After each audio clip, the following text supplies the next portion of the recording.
Assalamualaikum warahmatullahi wabarakatuh. Perkenalkan, nama saya Syaira Adrisna Azhara dengan NIM 23208018. Pada kesempatan ini saya akan mempresentasikan hasil lembar kerja teknik dan praktik pengolahan laboratorium yang disusun untuk memenuhi tugas mata kuliah PLP Teknik dan Praktik Pengolahan Laboratorium yang diampu oleh Bapak Ibrahim bin Said MSI PhD. Sebelumnya saya magang di sekolah MTS Raudatul Tholabah dengan DPM yaitu Ibu Eka Sulistiawati Magister Pendidikan. Lembar kerja ini disusun berdasarkan kegiatan magang yang saya laksanakan yaitu di MTS Raudatul Tholabah, khususnya pada pengelolaan laboratorium IPA. Melalui kegiatan ini, saya melakukan observasi, dokumentasi, dan wawancara dengan pengelola laboratorium untuk mengetahui bagaimana proses pengelolaan laboratorium dilaksanakannya serta menyusun beberapa rekomendasi guna mendukung pengelolaan laboratorium yang lebih baik lagi.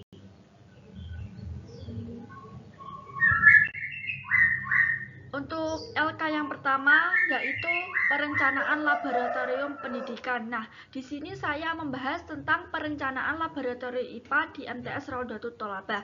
Berdasarkan hasil observasi, laboratorium itu dikelola oleh Ibu Nila Rosidiana, SSI, yang memiliki latar belakang pendidikan sains sehingga sesuai dengan kebutuhan pengelolaan laboratorium.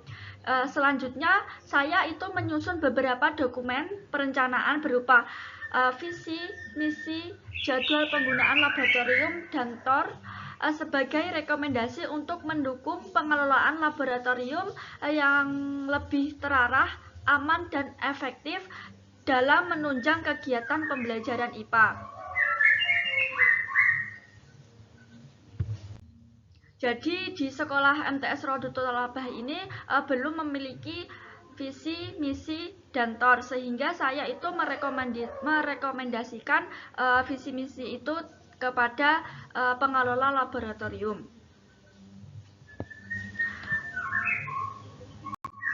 Selanjutnya yaitu untuk LK2 yaitu tentang pengadaan laboratorium pendidikan. Nah, yang dimana saya ini mengadakan laboratorium IPA berdasarkan data rencana anggaran biaya yang diperoleh dari MTS Raudatul Tholabah. Ini anggarannya mulai tahun 2023. Nah, berdasarkan data tersebut masih terdapat beberapa alat dan bahan laboratorium yang perlu ditambahkan atau diganti karena rusak maupun hilang. Dan beberapa alat praktikum lainnya. Total anggaran yang dibutuhkan untuk mengadakan tersebut yaitu sekitar 8.416. Data ini menunjukkan kebutuhan prioritas laboratorium yang perlu dipenuhi secara bertahap agar kegiatan praktikum dapat berjalan secara optimal, aman, dan mendukung proses pembelajaran IPA.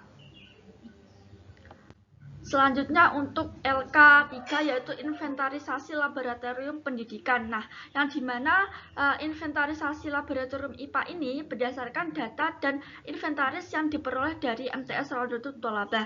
Data tersebut memuat informasi mengenai nama alat dan bahan laboratorium, spesifikasi jumlah, kondisi alat, serta tahun pengadaannya yaitu pada tahun 2023 tadi. Berdasarkan data inventaris tersebut dapat diketahui bahwa terdapat alat yang hilang sehingga dapat menjadi dasar dalam perencanaan pemeliharaan dan pengadaan laboratorium. Selain itu, pada LK ini juga disertakan contoh labelisasi alat laboratorium untuk memudahkan mengidentifikasi dan pengelolaan inventaris. Nah, di sini dari MTS Raudatul Tholabah itu sudah ada inventarisasinya, namun belum diaplikasikan ke dalam alat-alatnya tersebut karena keterbatasan waktu yang minim sehingga guru yang mengelola lab itu masih belum berjalan dengan optimal. Selanjutnya yaitu LK4 yang dimana penggunaan laboratorium pendidikan. Nah, pada LK ini Berdasarkan hasil observasi di MTS Rodotu Tolabah, laboratorium ini sudah memiliki tata tertib, namun belum memiliki SOP penggunaan alat dan bahan, SOP peminjaman alat dan bahan, serta jadwal penggunaan laboratorium yang lengkap. Oleh karena itu, kami menyusun ketiga dokumen tersebut sebagai rekomendasi untuk mendukung pengelolaan laboratorium yang lebih tertib, aman, dan terorganisir. Jadi di MTS Rodotu Tolabah ini sudah memiliki beberapa SOP, namun belum lengkap, sehingga dari kami itu merekomendasikannya.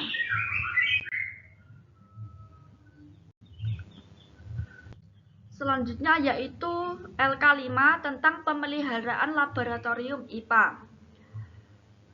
Jadi pemeliharaan laboratorium IPA ini itu menyusun SOP pemeliharaan laboratorium sebagai rekomendasi untuk MTS Rodotu Tolabah, mencakup pemeriksaan kondisi alat, pembersihan, penyimpanan, perawatan berkala, serta pelaporan kerusakan alat dan bahan laboratorium.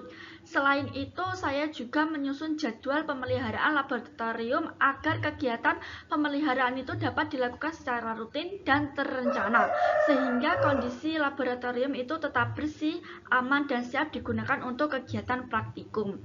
Nah, itu contohnya yang kami rekomendasikan, yaitu jadwal pemeliharaan, yang dimana jenis kegiatannya yaitu pemeliharaan alat kebersihan itu dilaksanakan setiap hari, dan penanggung jawabnya yaitu guru IPA dan peserta didik dan lain sebagainya. Dan yang terakhir yaitu untuk LK6. Nah, LK6 ini yaitu membahas tentang pembiayaan laboratorium pendidikan. Jadi di MTS Rodotu Tolabah ini anggaran untuk pembiayaan laboratorium itu dari anggaran madrasah yang digunakan untuk pengadaan alat dan bahan praktikum, serta pemeliharaan laboratorium, perbaikan fasilitas, serta perlengkapan keselamatan kerja dan administrasi laboratorium. Nah, pada pembiayaan ini prosesnya yaitu diawali dengan kepala laboratorium mengidentifikasi kebutuhan, kemudian itu mengajukan usulan kepada kepala madrasah untuk mendapatkan persetujuan. Selanjutnya, pengelolaan dan pengawasan dana dilakukan oleh kepala madrasah, bendahara, dan kepala laboratorium. Nah, kendala yang dihadapi adalah keterbatasan anggaran, sehingga pengadaan alat dan bahan ini dilakukan secara berkala. Namun, secara umum pembiayaannya yang tersedia sudah cukup mendukung kegiatan untuk praktikum pada pembelajaran IPA. Dan yang terakhir yaitu praktik laboratorium pendidikan. Nah, di sini saya itu mengambil praktikum simulasi gunung berapi. Kenapa saya mengambil ini? Karena saya itu mengajar kelas 8 yang ada materi yaitu tentang gunung berapi, sehingga saya itu mengambil praktik simulasi gunung berapi. Nah, pada praktik ini itu menggunakan bahan sederhana seperti soda kue dan cuka untuk mensimulasikan proses erupsi gunung berapi. Melalui kegiatan ini, praktik ini, peserta didik dapat memahami proses terjadinya letusan gunung berapi, serta faktor penyebab erupsi, serta pentingnya mitigasi bencana melalui kegiatan pembelajaran yang lebih efektif dan kontekstual. Nah, di sini kenapa saya tidak melakukan praktikum di lab IPA? Karena saat ini lab IPA-nya itu masih dalam kondisi perbaikan, sehingga saya itu melakukan praktikumnya di dalam kelas. Selain itu, kenapa saya juga melakukan di dalam kelas? Karena ada satu anak itu penyandang disabilitas, sehingga saya harus menyesuaikan keadaan siswa-siswa di dalam kelas.